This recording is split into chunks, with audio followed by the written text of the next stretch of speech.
Alright, so I want to begin today by asking you guys one question. You don't have to answer it. Have you ever been alone in the dark? And chances are most of you have. You know, you're in bed at night, laying alone, you know.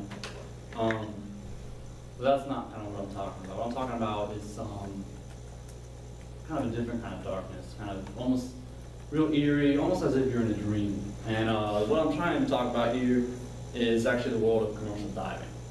And actually before I move on any further, I want to kind of explain to you guys a little bit in what commercial diving is. And as you can see on the right-hand side, that's more recreational, like you guys go on vacation, a trip, you know, it's more fun, it's recreational. What I'm talking about is commercial diving, and it's actually people diving in the water for work rather than actually for fun. So, and other than that, the actual information I'll be covering today is the equipment required for commercial diving, some of the education that's behind it, as well as really just the wonders, some of the dangers in it, and the wonders as well as being underwater. So, first off, equipment. Oh, yeah. I'd like to say that I would actually like to tell you guys that there's one piece of equipment that's more important than the rest, but it's really not. I guess the number one piece of equipment would be air. You have to breathe in the water. But at the end of the day, it's really all the collective gear working together. And one of the most known pieces of equipment is the actual hat. And that's what we call it. We call it the hat. And as you can see on the right-hand side, that's an older model of it, more traditional. A lot of people tend to see that. But nowadays, on the left-hand side is a new one, and that's where it actually has a light on it, has a video camera. Oh no, it actually has inside the hat. You have a speaker system. You actually have communications up to the surface as well. And so you can speak freely, breathe freely. There's also valves inside that actually have air that sprays down in case the mask lens gets fogged up, blows in, defogs it, and as well as this little knob actually right here. The deeper you go, the more pressure is on that regulator, and which actually makes it harder to take a breath in. And the deeper you go, the harder it is for air to come in. Because what these guys do is they're surface supplied air. It's air from the surface going down, and they're actually tethered. And I'll get more into that, what the umbilical actually is. So it's called a dial breath. It actually helps adjust the air intake in your hat. But other than that, moving past the hat there, we're actually going to cover, go more into the equipment that's actually needed here. And I apologize for the quality. This is actually the first time I've ever used PowerPoint or created a PowerPoint ever.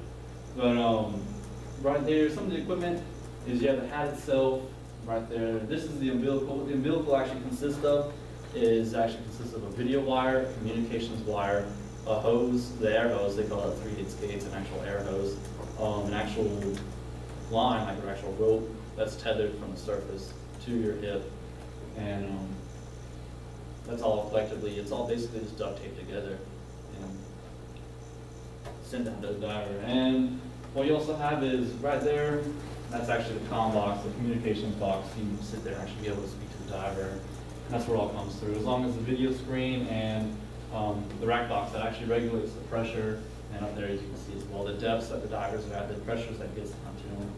And that big thing right there on the far right hand side is actually called a LARS. It's actually called a launch and recovery system.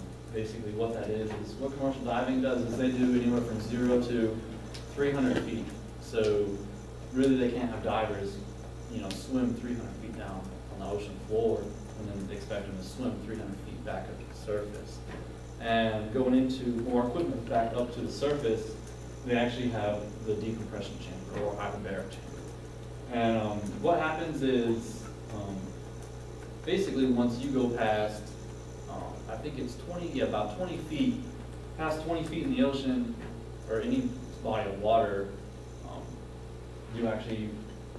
there's the whole chart of it. And I didn't want to put the chart in here because it gets really complicated. Basically, the deeper you go, the longer it takes for you to come back up to the surface. You have decompression stops along the way. But what this decompression chamber actually does is, let's say you dive down to 100 feet or 150 feet.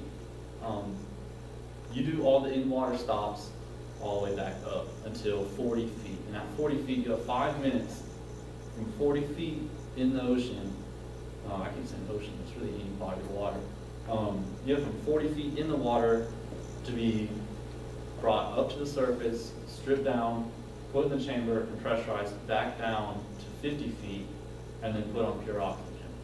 So it's actually a test of time. And what they call that process, they actually call it SURDO2, because you're surface to basically from the bottom to the surface, and to be put straight on O2. And some more equipment, I kind of speed through this, but that's actually a dive vessel. That's actually the dive vessel, one of the dive vessels I worked on out in the Gulf when I was actually performing this job myself. Right on the very left-hand side, that computer graphic looking thing, it's called a jet sled. What that is, for the company I worked for, they actually laid pipelines on the seafloor for oil rigs. So what we did is really, let's say we tapped a wellhead in the ocean floor, and we needed to convert that wellhead on the ocean floor to an actual refinery, to those actual rigs sitting on top of the water.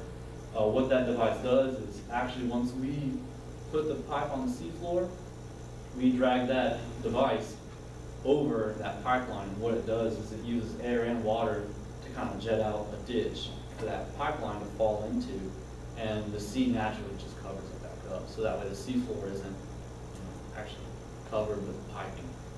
And it's actually interesting. I wish I could do that. I found on a map for you guys, a map of the seafloor in the Gulf of Mexico. It's insane. It's way more intricate than even looking at an atlas of the driving roads. It's really insane.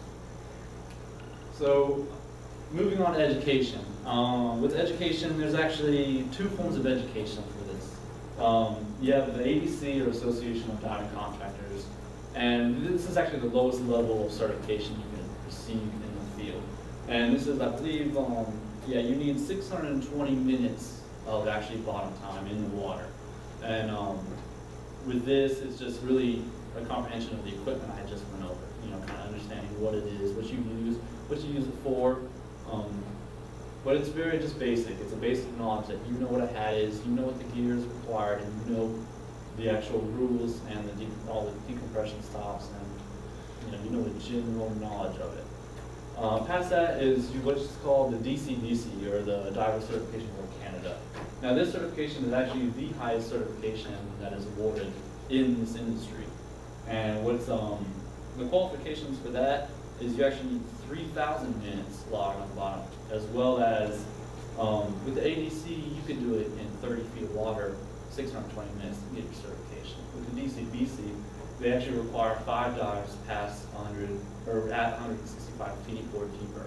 And there's actually only 2 schools in the United States that offer this certification. And one of them is actually here in Florida, and which is the school I went to, which is CDA Technical Institute.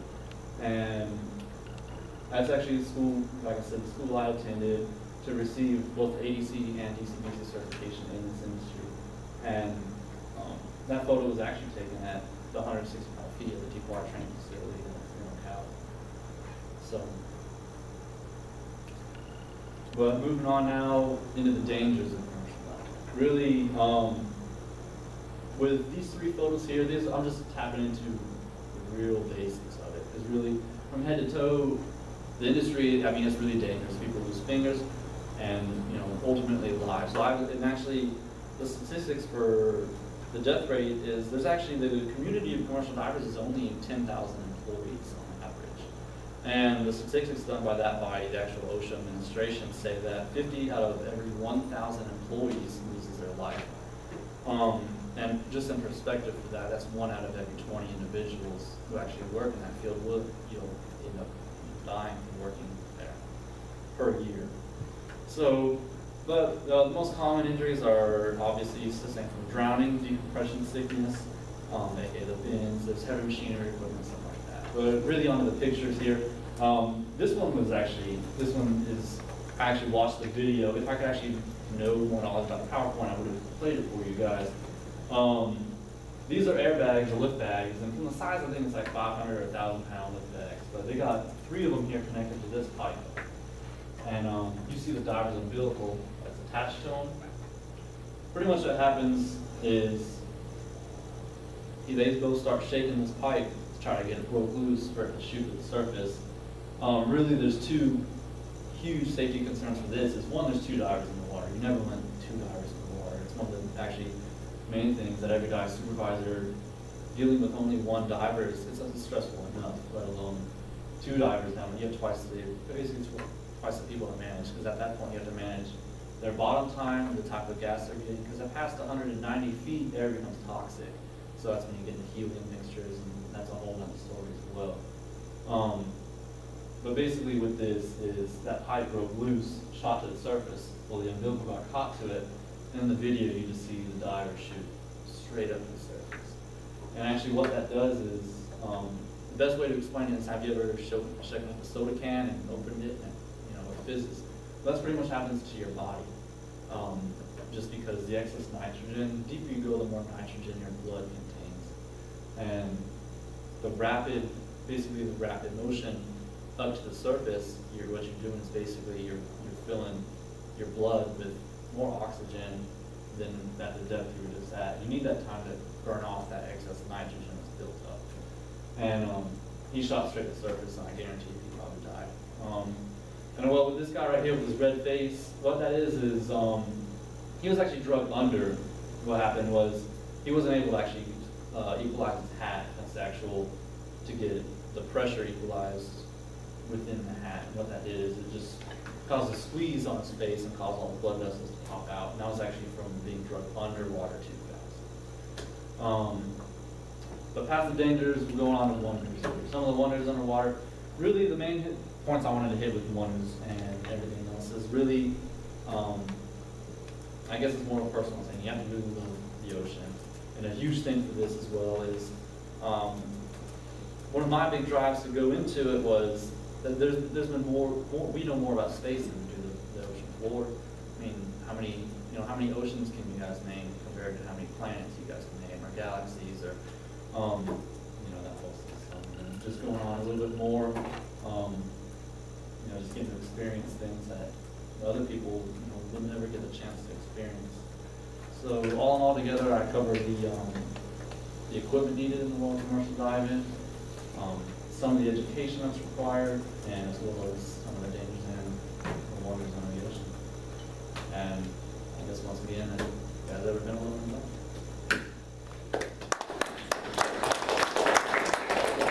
Okay, Ashlyn, you can get set up. And identify strengths, guys. He knew his speech really well.